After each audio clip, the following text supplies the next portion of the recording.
위한 기도입니다. 요즘에는 부흥이라는 말이 이 세상 사람들도 많이 사용하고 있는 그런 단어 같아요. 그런데 아무래도 이 단어는 그래도 교회에서 많이 사용하고 있는 그런 단어가 아닌가 하는 이런 생각을 합니다. 그런데 사람들이 이 부흥이라는 단어에 대해서 상당히 오해를 하고 있는 그런 부분도 있는 것 같습니다. 일반적으로 사람들이 말하기를 부흥 이렇게 말하면 되게 양적인데 의미를 많이 두고 있는 것 같습니다. 그래서 교회 부흥이 얼마나 됐습니까? 이렇게 물으면 제 자신부터도 그래요. 얼마만한 숫자가 모여서 예배를 드리고 교회의 사이즈는 재정적인 규모는 얼마나 큰가? 되게 이런 생각을 먼저 하게 되는 것을 제 자신부터가 그런 생각을 하고 있음을 제가 발견하게 됩니다. 그러나 성경에서 부흥의 참된 의미나 뜻은 꼭 그런 것만은 아닙니다. 물론 양적인 것도 포함될 수는 있지만 그보다는 더 포괄적이고 또 다른 의미가 있습니다. 그것이 무엇이며 하나님은 이 시대에 교회를 향해서 부흥을 원하시는데 하나님이 기대하시고 우리 하나님이 원하시는 참된 부흥이 무엇인가? 참된 부흥이 무엇인가? 우리가 오늘 말씀을 통해서 그 사실을 깨닫고 우리 교회를 향하신 하나님의 그 기대와 그 부흥의 소원이 우리가 살아가는 삶의 여정 속에서 우리 교회에 앞으로 나아가는 역사 속에서 그 뜻이 크게 드러날 수 있기를 주님의 이름으로 먼저 축원을 드립니다. 오늘 선지자 하박국 선지자는 오늘 2절 말씀에서 보니까 여호와에 대한 소문을 듣고 그가 대단히 놀랐다. 이렇게 말씀을 하고 있습니다. 자, 2절 말씀을 우리 한번 다 같이 다시 읽어봐요. 2절 말씀 하박국 3장 2절 말씀 시작. 여호와여 내가 주께 대한 소문을 듣고 놀랐나이다. 여호와여 주는 주의 일을 이 수년 내에 부흥케 하옵소서. 이 수년 내에 나타내시옵소서. 진노 중에라도 긍휼을 잊지 마옵소서. 아멘. 여호와여 내가 주께 대한 소문을 듣고 놀랐나이다. 이런 고백을 하면서 그 다음에 이 선지자의 기도 내용이 나오고 있습니다. 그 기도의 내용이 뭡니까? 주의 일을 위하여 이 수년 내에 부흥되게 하옵소서. 이때 비로소 부흥이라는 얘기가 여기서 나옵니다. 그러니까 먼저 부흥을 위해서 기도하는 자는 여호와에 대한 소문을 듣고 놀라는 데서부터 시작을 하게 되는 것입니다. 여호와에 대한 소문을 듣고 놀란 사실이 무엇입니까? 영원히 망할 것 같지 않았던 당시에 세계를 역사를 주름잡았던 대바벨론 제국이 결국에 가서 망한다는 거예요. 깜짝 놀란 경천동질할 그러한 아주 놀라운 그 당시의 소식이었거든요. 세계 최강대국이 어떻게 그렇게 망할 수 있느냐? 쉽사리 이해가 잘 안 가요. 이와 같은 세계의 최강대국 바벨론 제국이 결국에 가서는 망하게 된다는 소식을 그가 기도응답으로 받고 이런 생각을 하게 됩니다. 역시나 하나님은 공의로우신 분이시더구나. 이 사실을 선지자가 깨닫습니다. 그런 이 하박국 1장에서 보면은 이제 하나님에 대해서 불만이 굉장히 많았습니다. 하나님, 어찌하여 우리보다 더 악한 저 바벨론 나라를 통해서 우리나라가 이렇게 핍박을 받고 저 나라가 쳐들어와서 많은 사람을 포로로 끌고 가고 성전을 회파하고 성벽을 다 무너뜨리는데 왜 하나님은 묵도하십니까? 왜 하나님은 여기에 대해서 판단하십니까? 하나님의 공의가 어디가 있습니까? 저는 대단히 못마땅합니다. 저는 하나님이 이 하시는 처사에 대해서 굉장히 못마땅합니다. 지금 하나님을 섬기는 예언자 하박국 선지자가 그 당시 가졌던 불만이었습니다. 1장 13절에 보니까 주께서는 눈이 정결하심으로 악을 참아보지 못하시며 패역을 참아보지 못하시기를 어찌하여 거짓된 자들을 판관하시며 악인이 자기보다 의로운 사람을 삼키는데도 잠잠하시나이까. 이 악에 대해서 하나님이 하시는 일에 대해서 굉장히 선지자가 못마땅하게 생각하고 있는 것입니다.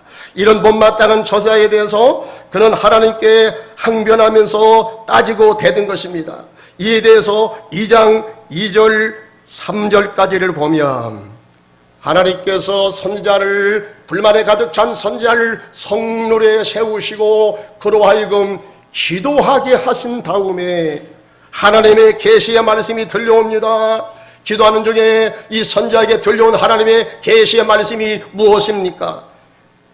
2절 3절 띄워줄 테니까 우리 한번 다 같이 읽어봅니다. 시작. 여호와께서 내게 대답하여 가라사대 너는 이 묵시를 기록하여 판에 명백히 새기되 달려가면서도 읽을 수 있게 하라. 이 묵시는 정한 때가 있나니 그 종말이 속히 이르겠고 결코 거짓되지 아니하리라. 비록 더딜지라도 기다리라. 지체되지 않고 반드시 응하리라. 아멘. 구약 이스라엘 교회가 하나님의 징계를 받아 바벨론 나라에게 고통당하는 때가 찾아올 것이다. 아직도 하박국 선지자가 이 예언의 말씀을 기록할 때는 남쪽 유다가 완전히 망해지지는 않은 망하기 직전에 쓰임받았던 선지자가 하박국 선지자입니다. 그런데 이 선지자가 하나님의 계시를 받고 자기 민족에게 다가올 이 아주 무서운 하나님의 징계의 휘초리가 지금 우리에게 다가오고 있다. 하나님의 진노의 채찍을 들어서 우리 민족을 하나님이 때리실 것이다. 바벨론 나라에서 제1차, 제2차, 3차 포로로 다 사람들이 끌려가고 농사를 지을 수 없는 그런 연약한 사람들만 예루살렘에 남겨놓고 예루살렘 성전도 다 회파해버리고 성벽도 다 무너뜨릴 것이다. 벌써 선지자는 이것을 앞날을 바라보고 있습니다. 그런데 이와 같이 바벨론 나라 위에서 남쪽 유다가 멸망을 당하게 됩니다마는 그 이후에 하나님께서 하나님의 때가 되면 이제는 이스라엘을 때렸던 바벨론을 하나님이 심판하신다는 거예요. 바벨론 나라를 이어서 심판하신다는 겁니다. 그런 다음에 이스라엘 공동체를 하나님이 다시 회복시켜 주신다 하는 하나님의 구원의 메시지가 선포된 것입니다. 바로 그때 선지자 하박국은 여호와 하나님께 다음과 같은 기도를 그가 드리게 되었습니다. 여호와여, 따라서 합시다. 여호와여, 주는 주의 일을 이 수년 내에 부흥케 하옵소서. 할렐루야. 드디어 부흥을 위해서 기도가 나오는 것입니다. 그러므로 우리가 진정한 부흥은 하나님의 뜻을 깨달아 알게 될 때에 비로소 부흥을 생각하고 부흥을 꿈꾸고 부흥을 노래하고 부흥을 위해서 드디어 기도할 수가 있게 된다는 것입니다. 결국에 부흥은 영적으로 살아있는 사람들의 기도를 통해서 하나님의 뜻을 깨달아 알게 될 때로부터 비로소 부흥에 대한 기도가 시작될 수 있다는 것입니다. 그러면 부흥의 뜻이 과연 무엇이냐? 부흥이란 무엇이냐? 부흥이라는 것은 영어 성경이 아주 상세히 구체적으로 우리에게 이제 말씀해 주고 있습니다. 리바이벌 아닙니까? 그러니까 리는 접두어 다시라는 뜻이 again이라는 뜻이 있고요. 그 다음에 비브는 VI는 이게 바로 뭡니까? 되살아나다, 살아나다, 생명에 관계된 그런 단어입니다. 살아나다, 회복하다, 다시 일어나다, 그런 뜻을 가지고 있습니다. 참다운 부흥이 무엇입니까? 오늘 하박국 선지자가 기도한 참다운 부흥으로서 다시 살게 된다는 것은 어떤 의미를 가지고 있습니까? 그 당시에 하박국 선지자와 많은 사람들은 구약교회인 이스라엘이 바벨론에게 완전히 멸망당하는 것이 아닌가. 이 사실 앞에서 굉장히 그들은 불안에 떨고 있습니다. 아주 영적인 멘붕 상태에 빠지고 말았습니다. 왜? 하나님의 나라가 영원하다고 그랬거든요. 다윗을 통해서 하나님이 약속하시기를 내가 너의 위를 통치를 영원히 지속하게 하리라. 내가 너를 통해서 너의 통치를 통해서 천하 만국의 이스라엘을 중심국가로 세우게 될 것이며 세계를 지도하는 나라로 우뚝 서게 될 것이다 하는 이 하나님의 예언의 말씀이 다윗을 통해서 선포가 되었는데, 그래서 이스라엘 사람들은 그럼에도 불구하고 자기들이 삶은 엉망으로 살았으면서도 그래도 그들은 꿈을 가지고 있었습니다. 하나님이 우리 민족 조상들에게 찾아오셔서 일관되게 주시는 말씀이 뭐냐? 내가 너희를 통해서 천하 만국이 복을 받게 하겠다. 너희들은 종교 중심 국가가 되겠다. 열방이 너희 민족을 통해서 살아계신 하나님을 발견하고 열방이 다시 하나님께로 돌아오겠다. 이런 거룩한 비전과 사명을 주셨는데 바벨론의 침략을 받고 이스라엘은 나라가 붕괴될 시점에 처해 있다 이 말이에요. 그렇기 때문에 여러분 예언자들, 민족주의자들은 아주 멘붕 상태에 빠진 거예요. 완전히 절망 상태에 빠지게 된 것입니다. 그 가운데서 하나님께서 그에게 말씀하시기를 뭐라고 말씀하십니까? 그 백성이 다시 리바이벌, 부흥된다. 다시 일어난다. 다시 살아난다. 이 사실을 알려주시고 선지자와 하여금 기도하게 하신 것입니다. 그러므로 하나님 백성들에게 말씀하시는 진정한 부흥이란 하나님의 백성으로 새롭게 살아나는 근본적이고 존재론적인 변화를 가리키는 것입니다. 그것은 다시 말해서 하나님의 사람들이 영적으로 다시 거듭나는, 살아나는 과정을 통해서 새롭게 변화되는 것을 의미하는 것입니다. 그러면 어떤 과정을 통해서 다시 새롭게 변화되는 진정한 영적 부흥이 가능하게 될 것인가? 요한복음 3장 5절에 보면 예수님께서 니모데에게 말씀하시기를 사람이 물과 성령으로 거듭나지 아니하면 하나님 나라를 볼 수도 없거니와 하나님 나라를 들어갈 수도 없느니라. 주님께서 말씀을 하셨습니다. 또한 요한복음 5장 5절에도 보니까 너희가 내게 전하는 말을 너희가 들으면 듣는 자는 살아나리라. 할렐루야. 무엇이 다시 살아난다는 말입니까? 내 말을 믿는 자는, 내 말을 듣고 믿는 자는 죽어도 살리게으로 살아서 믿는 자는 영원히 죽지 아니하리라. 무엇이 다시 산다는 겁니까?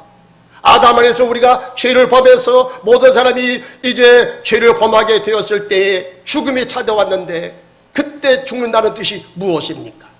또 예수님께서 다시 살아난다라는 뜻이 무엇입니까? 먼저 우리가 하나님께 죄를 범하면요, 영적인 생명이 죽습니다.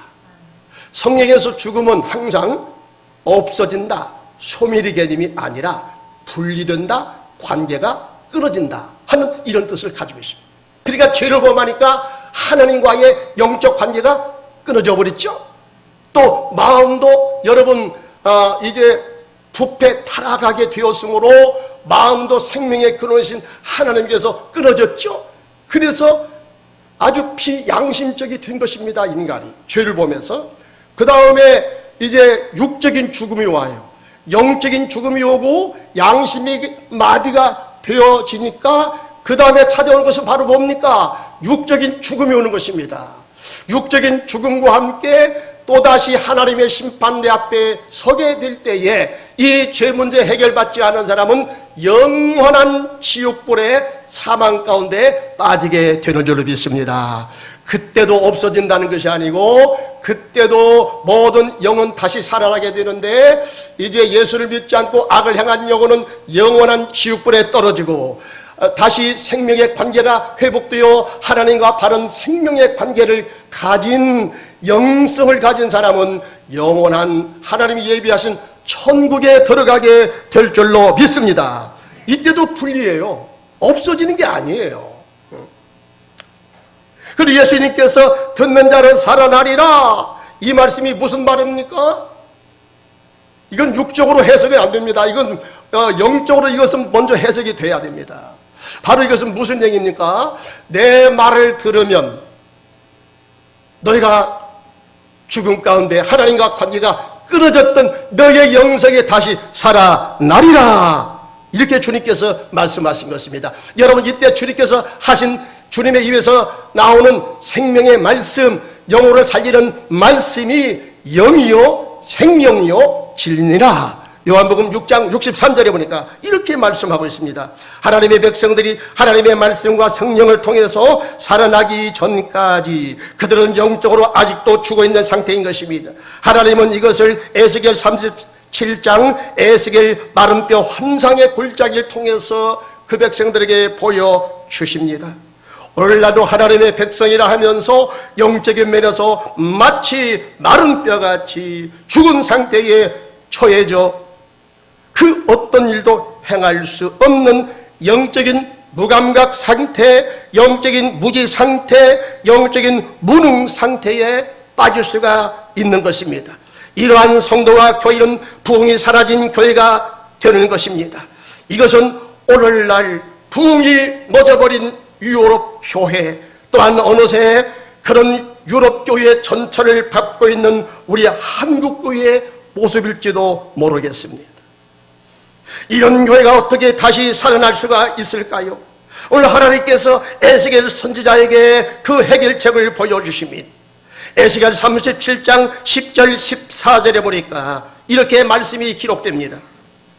이에 내가 그 명대로 되어나 있더니 생기가 그들에게 들어가매 그들이 곧 살아 일어나서 서는데 극히 큰 군대더라. 14절 띄워줄 테니까 우리 한번 다 같이 읽어봅니다. 시작. 내가 또 내 영을 너희 속에 두어 너희가 살아나게 하고 내가 또 너희를 너희 고국 땅에 두리니 나 여호와가 이 일을 말하고 이런 줄을 너희가 알리라. 여호와의 말씀이니라. 아멘. 이처럼 하나님의 백성으로 다시 살아난 영적인 부흥이 일어날 때를 보면 거기는 언제나 성령과 말씀을 통해서 먼저 회개 운동이 일어났다는 거예요. 여러분, 이 생명이 다시 살아나는 것, 영적인 생명이 다시 회복되는 것은 반드시 눈물 콧물 흘리며 자기 지난날의 죄를 철저히 하나님 앞에 고백하는 회개가 동반이 되는 것입니다. 회개 없는 여러분 성령의 역사는 없습니다. 회개 없는 생명이 다시 회복되는 역사는 없습니다. 여러분, 우리의 생명이 다시 회복되기를 원하십니까? 이 생명 역사가 다시 활발하게 살아나기를 원하십니까? 하나님 앞에 여러분 바른 관계가 맺어져야 되는데 생명이신 하나님과 바른 관계가 맺어지기 위해서는 철저하게 우리의 죄를 낱낱이 고백하고 죄 용서함을 받아야 된다는 사실입니다. 여러분, 초대교회에서도 그랬습니다. 사도행전 2장 37절 38절에 보니까 주님 약속하신 성령을 이제 그들에게 성령이 임하시게 되는데, 하늘로부터 성령이 그들에게 오게 되는데, 그때 어떤 일이 벌어집니까? 베드로가 하나님 말씀을 선포했을 때 거기에 모인 수많은 유대 교포들이 이렇게 외칩니다. 그러면 우리가 어찌할꼬? 여러분들의 죄 때문에 예수가 죽었습니다. 그러나 하나님께서 사흘 만에 다시 살렸습니다. 그러므로 예수님은 산자와 죽은 자의 영원한 주님이 되고 구세주가 되십니다. 여러분이 그 예수를 믿으면 하나님께서 약속하신 성령을, 우리가 받던 성령을 물붓듯이 받게 될 줄로 믿습니다. 이 복음을 전했을 때 그들이 가슴을 쳤다는 거예요. 여러분, 이것은 성령의 역사인 것입니다. 사람의 생각대로 되는 게 아니에요. 여러분, 하나님의 성령이 임하실 때 우리의 죄를 낱낱이 드러내 주시고 죄에 대해서 통렬하게 반성과 회개하고 죄로부터 돌아서는 일대의 회개운동이 일어나게 될 줄로 믿습니다. 1800년도에서 후반에서부터 1900년도 최정점에 달했을 때는 1904년도요. 영국의 웨일스에서 일어났던 부흥운동 마찬가지입니다. 1907년도 평양에서 일어났던 영적인 대부흥운동 마찬가지입니다. 미국의 부흥운동 1904년 토페카에서 일어났던 부흥운동도 마찬가지입니다. 하나님은 그 어느 시대인가 다시 성령을 통해서 전 세계를 격동시키고 전 세계를 영적으로 다시 살아나게 하는 위대한 하나님의 역사를 일으켜 가시는 것입니다.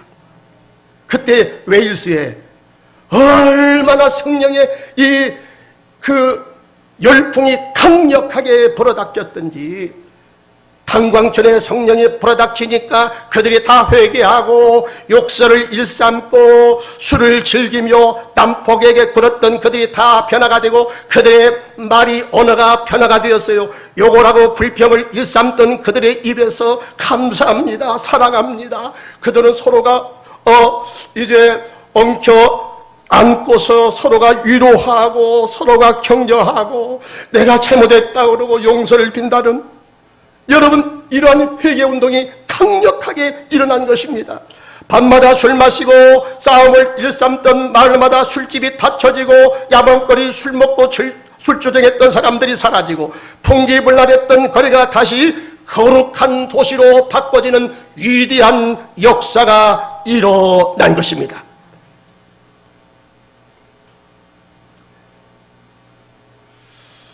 이런 성령의 살리는 역사는요, 반드시 이와 같이 회개가 통과해요.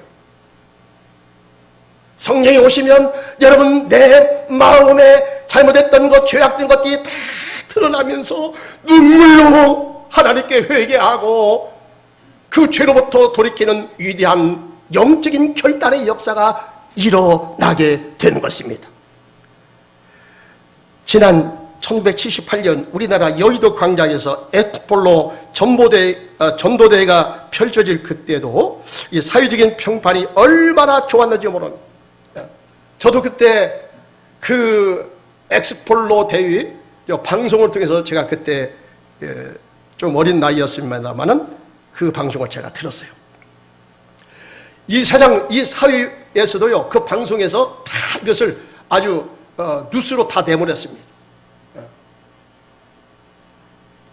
모인 통계 숫자가 역사적으로 여러분 100만이라는 이 엄청난 숫자가 모인 것은 한반도 역사 일에 아마 처음 있는 일일 거예요. 처음 있는 일일 것입니다. 숫자도 많이 모였지만은 놀라운 것은 이 사회 사람들도 다 그렇게 칭찬했습니다.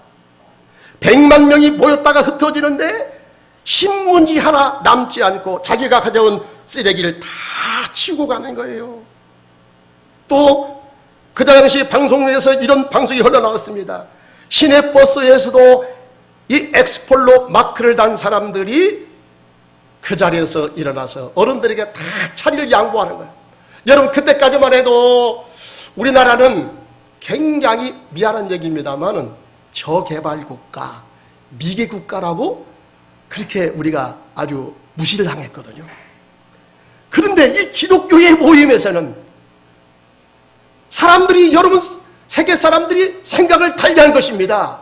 야, 어떻게 저게 조선반도에서 저렇게 많은 숫자가 모여서 회개운동하고 찬송하고 기도하고 저렇게 놀라운 영적인 지표를 가질 수가 있느냐.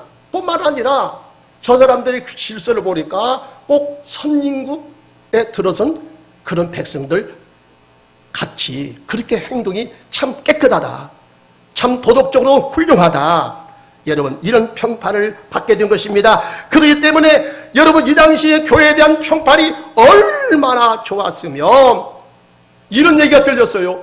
교회 십자가만 꽂아 놓으면 사람들이 거기에 몰려든다는 거예요. 아주 교회의 부흥 전성시대가 되었었습니다. 왜?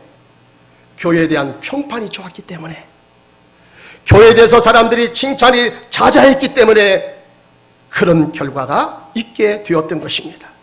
오늘 주의 일을 이 수년 내에 부흥케 하여 주십시오 라고 하는 이런 기도는 교회의 본연의 임무인 구원의 역사를 준비케 해달라는 이런 간구였던 것입니다. 한동안 이스라엘은 바벨론 포로로 끌려가서 절망 가운데 빠지겠지만 그런 가운데서도 자기 민족, 이 구약 교회의 구원과 함께 그들을 통해서 열방을 구원케 하시는 하나님의 구원 역사가 매우 강력하게 이루어지게 하여 주십시오. 이렇게 하나님께 간절히 선지자가 기도했다는 것입니다. 여러분, 하박국 선지자만 이런 기도를 한 게 아니에요. 포로로 끌려갔던 에스겔 선지자, 포로로 끌려갔던 다니엘 이 선지자, 그 다음에 많은 사람들이 강가에 모여서 그들이 하나님 앞에 눈물로 회개하며 하나님, 다시 하나님의 부흥의 때에 이 민족을 다시 일으켜 주십시오.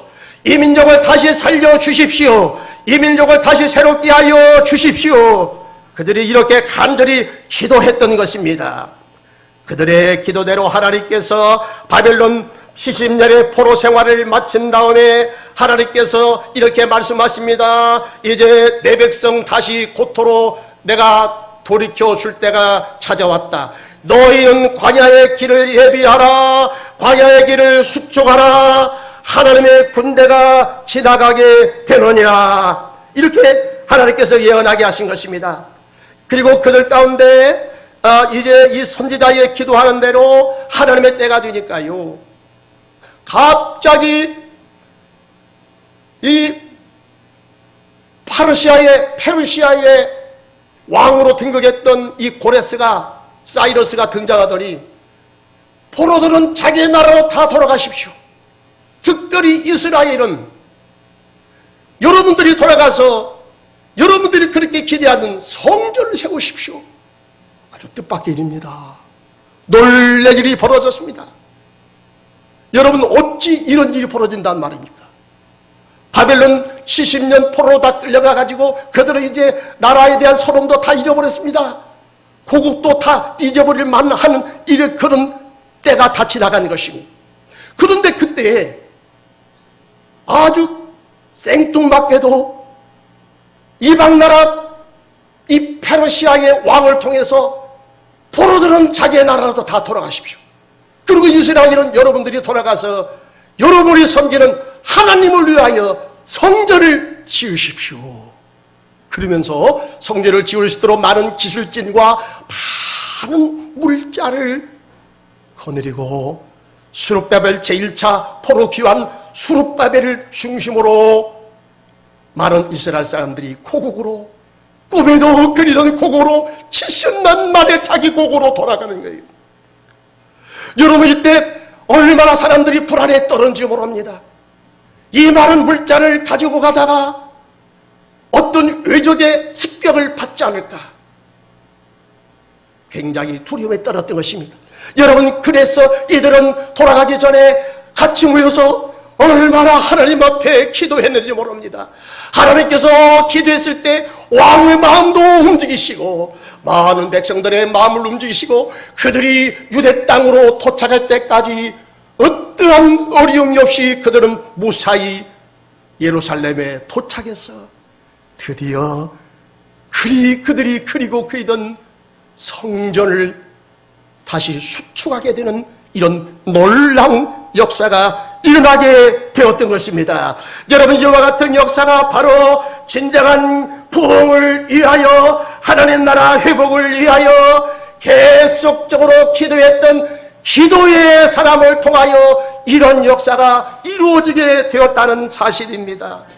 오늘 이런 모습들이 바로 부흥과 연관되어 일어나는 현상들인데, 오늘 여러분 신학교에도 마찬가지입니다. 진정으로 부흥되는 교회는 우리의 하나님이 관심 갖는 일, 구원의 역사에 가담하는 사람들, 제2의 제3의 수룹바벨 에스라 같은 사람들, 성벽을 재현한 니에미아 같은 헌신적인 사람들이 많이 나타나야 될 줄로 믿습니다. 헌신되고 결단 있는 사람, 부흥의 마인드를 가진 사람들이 많이 나타나야 여러분 진정한 부흥의 때가 다시 돌아오게 될 줄로 믿습니다. 부흥의 때가 되니까 하나님께서요 기도한 사람을 일으켜 준 거야. 기도하는 사람을 통해서 하나님, 다니엘서를 보면 여러분 그렇지 않습니까? 하나님, 그때가 언제였나이까? 벌써 포로로 잡혀온 지가 70년이 되었습니다.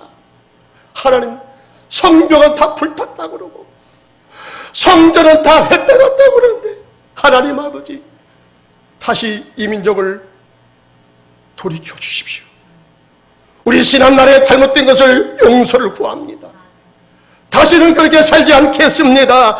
하나님의 백성도로 살겠습니다. 가슴을 움켜잡으며 회개하고 하나님의 도우심을 바랬던 것입니다. 하나님의 도우심을 구했던 대로, 그들이 간구했던 대로 하나님의 때가 되니까 드디어 예언대로 그 백성을 다시 고토로 되돌려 주신 것입니다. 우리 한국교회 지금 위기를 만났다고 그럽니다. 교회마다 여러분 모임이 자꾸 흐트러지고 있습니다. 기도의 열기가 사라지고 있습니다. 전도는 이제 어디론가 다 사라져버렸습니다.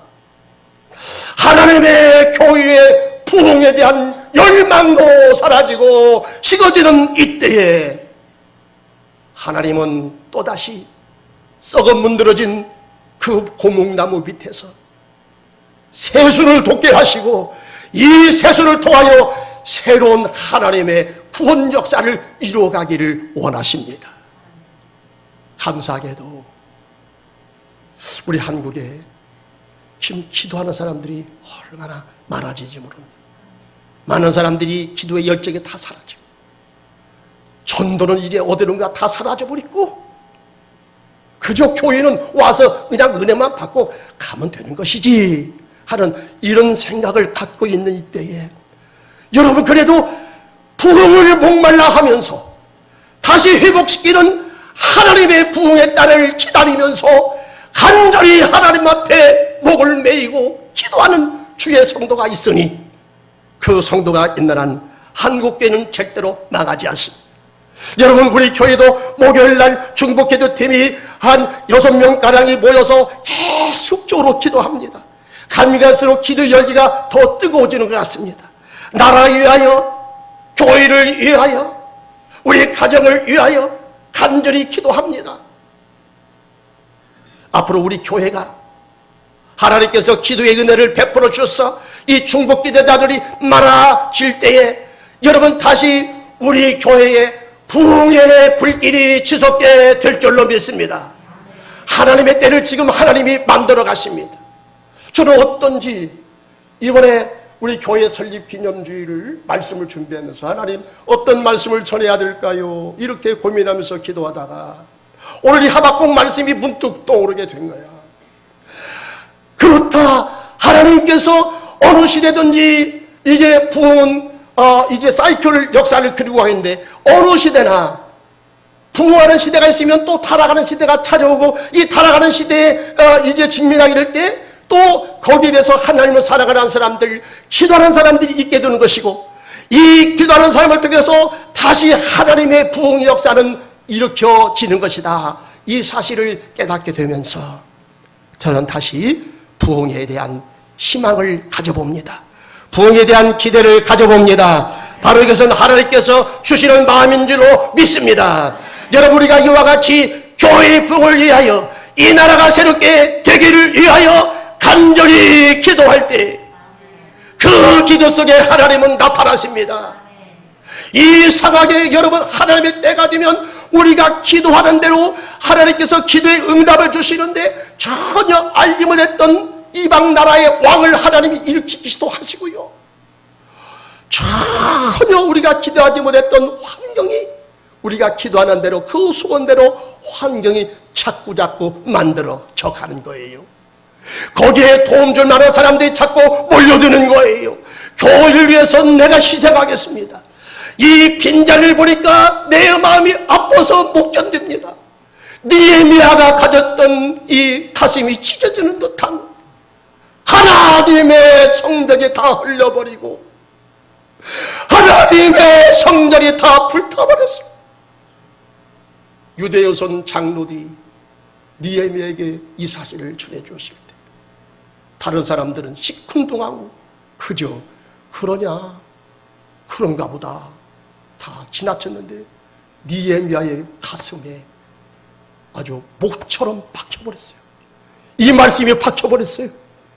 그래서 고관 자리에 있었지만은 눈물로 금식기도 하면서 왕 앞에 나가서 그 자리를 사임하고, 내가 고난받는 내 백성과 같이 가겠습니다. 저를 보내주십시오. 처음에는 왕이 안 된다고 반대했어요. 그와 같은 충동된 왕의 대신이 빠져나간다는 것은 생각해 볼 수가 없었어요. 그러나 너무나 간절해요. 느헤미야가 그 소식을 듣고 견딜 수가 없는 거예요. 내가 일신상으로 여기 이 나라에서 안위를 구하고 이 고관, 이 대작의 자리에 올라가서 돈을 많이 벌고 명예를 얻고 있지만은, 그러나 하나님의 역사가 다시 살아야 된다. 예언자들을 통해서 주셨던 이 말씀대로 이 백성이 다시 일어나야 된다. 에스겔 마른 뼈 환상의 골짜기에서 뼈들이 다시 살아나고 무기력하게 빠졌던 이스라엘이, 영적으로 완전히 절망까지에 빠졌던 이스라엘이 다시 살아나 하나님의 큰 군대로 일어나 역사를 변화시키고 이 땅에 다시 하나님 나라를 세우는 그날을 바라보면서 기도로 준비했던 주의 종들처럼 오늘 하나님께서 일으키시는 이 부흥의 대열에 기도로 동참하시고 하나님의 거룩한 역사를 이루어가는 은혜가 임하시기를 주님의 이름으로 축원합니다. 기도하겠습니다.